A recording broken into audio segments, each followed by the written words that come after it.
Hi అందరికీ, welcome to my channel అమ్మ వంటల వేదిక.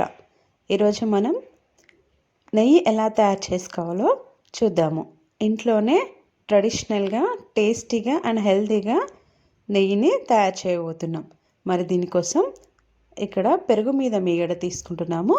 ఇది ఒక 15 days నుంచి కలెక్ట్ చేసిన మీగడ. మనం బయట కొన్న వాటికంటే ఇంట్లో చేసుకున్న నెయ్యి చాలా టేస్టీగా అండ్ హెల్తీగా ఉంటుంది. ఇప్పుడు మీగడంతా కూడా ఒక మిక్సీ జార్లోకి ట్రాన్స్ఫర్ చేసుకోవాలి. గుర్తుపెట్టుకోండి, ఈ మీగడ ఎప్పుడైనా మనం వెన్న తీసేటప్పుడు చల్లగా ఉండాలి. మీరు ఫ్రిడ్జ్లో పెట్టుకొని ఎప్పుడైతే వెన్న చేస్తామో అప్పుడు బయటికి తీసి మిక్సీ చేసుకోండి.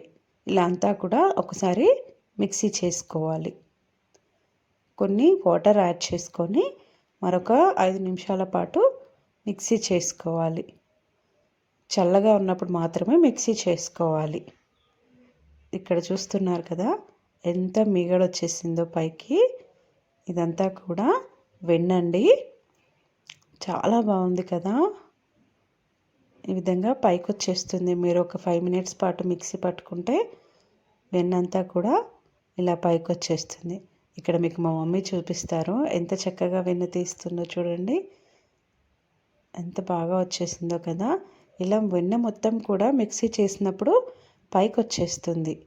ఇప్పుడు ఈ వెన్న మొత్తాన్ని మనం ఒక బౌల్లోకి వాటర్ యాడ్ చేసుకొని ఆ వాటర్లో ఈ వెన్నని యాడ్ చేసుకోవాలి.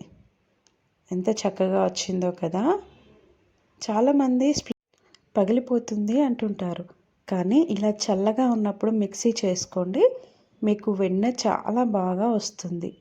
ఆల్రెడీ ఇంకొకసారి మా మమ్మీ చేసేసారు. ఈ విధంగా వాటర్లో వేసి క్లీన్ చేసుకోవాలి. ఇక్కడ వాటర్ అంతా కూడా వైట్ అవుతుంది చూసారా. ఆ వైట్ అంతా కూడా పోయి మనం వాష్ చేసినప్పుడు నార్మల్ వాటర్లా రావాలి. అంతవరకు కూడా ఈ వెన్నని క్లీన్ చేసుకోవాలి. ఇలా చేయడం వల్ల మనకి నెయ్యి అనేది స్మెల్ రాకుండా ఉంటుంది, ఫ్రెష్గా ఉంటుంది. ఇలా ఒక 2-3 times వాష్ చేసుకుంటే మనకి క్లీన్గా వచ్చేస్తుంది.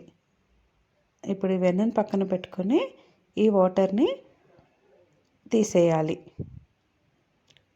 మరొకసారి ఆ గిన్నెలోనే వాటర్ యాడ్ చేసుకొని మరొక 2 సార్లు క్లీన్ చేసుకున్నట్లయితే మనకి వెన్న అనేది రెడీ అయిపోతుంది. వెన్న అంటే చిన్ని కృష్ణుడే గుర్తుకొస్తాడు. చిన్ని కృష్ణుడికి వెన్న అంటే చాలా ఇష్టం కదా. చూసారు కదా, ఇక్కడ వెన్న వాష్ చేస్తున్నప్పుడు కొంచెం మళ్ళీ వైటిష్గా వస్తుంది. ఆ వైట్ అంతా కూడా రిమూవ్ అయిపోవాలి. ఈ విధంగా ఈ వైట్ అంతా కూడా మరొకసారి తీసేసి ఫైనల్గా ఒకసారి క్లీన్ చేసుకుంటే సరిపోతుంది. చూసారు కదా, ఇంతకుముందు 2 సార్లు వాష్ చేసినప్పుడు వైట్ కలర్ అనేది కనిపించింది, కానీ ఈసారి మొత్తం క్లీన్ వాటర్ వచ్చేసింది. ఇలా క్లీన్ వాటర్ వచ్చేంత వరకు కూడా మనం వెన్నని క్లీన్ చేసుకోవాలి. ఈ విధంగా మనకి ఇప్పుడు వెన్న మొత్తం కూడా క్లీన్ అయిపోయింది. ఈ వెన్నలో కొంచెం షుగర్ యాడ్ చేసుకొని కూడా తినొచ్చు. అలాగే బన్ మీద పెట్టుకొని తింటే కూడా చాలా టేస్టీగా ఉంటుంది. ఇప్పుడు ఈ వెన్నని గిన్నెలో వేసుకొని మనం నెయ్యి ఎలా తయారు చేసుకోవాలో చూసేద్దాం. ఇక్కడ మా మమ్మీ ఒక చిన్న గిన్నెలో సపరేట్ చేస్తున్నారు వెన్న. ఈ వెన్న వచ్చేసి మా ఇంట్లో మా చిన్ని కృష్ణుడి కోసం రోజు కూడా వెన్న తీసినప్పుడు ప్రతిసారి ఇలా చిన్ని కృష్ణుడికి పక్కకు పెట్టి రోజు కృష్ణుడికి పెడతాము. ఇప్పుడు నెయ్యి ఎలా తయారు చేసుకోవాలో చూసేద్దాం. ఇక్కడ స్టవ్ ఆన్ చేసుకొని ఇందాక తీసుకున్న గిన్నెలోనే నెయ్యి వేడి చేస్తున్నాము. అదే గిన్నెని ఇలా స్టవ్ మీద పెట్టుకొని మంటని లో ఫ్లేమ్లో పెట్టుకోవాలి. మంటని హై ఫ్లేమ్లో పెడితే మనకి నెయ్యి అనేది మాడిపోతుంది, సరిగా రాదు. మంటని లో ఫ్లేమ్లోనే పెట్టుకొని హీట్ చేసుకోవాలి. చూసారు కదా, ఇలా వైట్గా ఫోమ్లా వస్తుంది. కంగారు పడొద్దు, అది న్యాచురల్ ప్రాసెసే. ఇలా ఈ పొంగంతా కూడా ఒక 5 minutes తర్వాత క్లీన్ వాటర్లా చేంజ్ అయిపోతుంది. మంటని అస్సలు హైలో పెట్టకూడదు. చూసారు కదా, ఒక 5 మినిట్స్ తర్వాత ఇలా వాటర్గా టర్న్ అవుట్ అయిపోయింది. మధ్య మధ్యలో కలుపుతూ మనం దీన్ని తయారు చేసుకోవాలి. ఇప్పుడు ఇక్కడ మనకి ఫోమ్ అంతా పోయి వాటర్లా వచ్చేస్తుంది.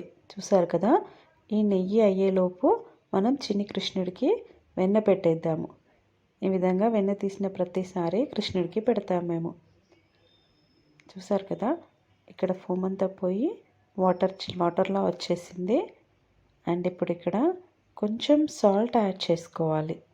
సాల్ట్ యాడ్ చేయడం వల్ల నెయ్యి చాలా టేస్టీగా ఉంటుంది అండ్ చాలా రోజుల వరకు కూడా నిల్వ ఉంటుంది. ఇక్కడ మీరు కొంచెం జాగ్రత్తగా చేసుకోవాలి. నెయ్యి అనేది కొంచెం కలర్ చేంజ్ అయ్యేటప్పుడు అక్కడే ఉండేది స్టవ్ ఆఫ్ చేసుకోవాలి. ఈ నెయ్యి పప్పులోకి కానీ పచ్చడిలోకి కానీ చాలా టేస్టీగా ఉంటుంది. మన ఇంట్లో చేసుకున్న నెయ్యికి బయట కొన్న నెయ్యికి డిఫరెన్స్ చాలా ఉంటుంది. ఇంట్లో చేసుకున్న నెయ్యి చాలా హెల్తీగా కూడా ఉంటుంది. ఇక్కడ మీరు చూస్తున్నారు కదా, కొంచెం కలర్ చేంజ్ అయింది కదా, ఈ విధంగా చేంజ్ అయ్యేంత వరకు మరిగించుకొని కలర్ చేంజ్ అవ్వగానే స్టవ్ ఆఫ్ చేసేయండి. లేదంటే ఇంకా కలర్ అనేది చేంజ్ అయిపోతుంది, టేస్ట్ కూడా మారిపోతుంది.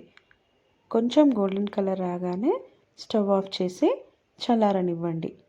చూసారు కదా, చల్లారిన తర్వాత మనకి ఈ విధంగా వచ్చేస్తుంది.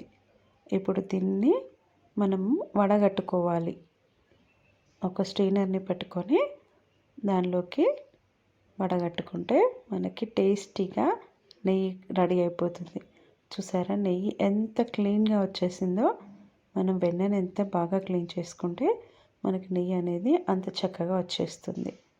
ఇక్కడ మాకు 1/2 కేజీకి పైగానే నెయ్యి వచ్చింది.